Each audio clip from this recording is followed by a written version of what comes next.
जी तो viewers welcome हो गया सबको। सर्दियां हो गई हैं स्टार्ट और सर्दियों की मज़े मज़े की सर्दियां आ गई हैं। रंग बिरंगी सर्दियां अल्लाह ताला की कुदरत है। हर चीज़ में अपना कलर है, कुदरती कलर है। गाजर रेड कलर की है, ग्रीन कलर के मटर हैं और ग्रीन कलर की सब्ज़ धनिया है, वाइट कलर के आलू हैं और मज़े मज़े की सब्ज़ियाँ और मज़े मज़े की चीज़ें। तो आज मैंने बनाया है वेजिटेबल पुलाव। आपके लिए बेहतरीन किस्म की रेसिपी लेके आई हूँ। तो आपने मेरे साथ जुड़े रहना और वीडियो को करना है फुल वॉच और चैनल को भी कर देना है सब्सक्राइब। और आपने मुझे कमेंट बॉक्स में बताना है कि आप लोगों को मेरी रेसिपी कैसी लगती हैं। और सर्दियाँ स्टार्ट हो गई हैं तो मैं आपके लिए कौन कौन सी रेसिपीज़ लेके आऊँ।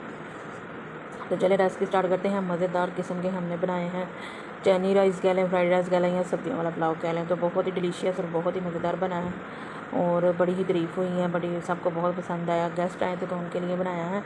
तो मज़ेदार किस्म का पुलाव। तो अभी हम रेसिपी स्टार्ट करते हैं। तो आपने मेरे साथ जुड़े रहना।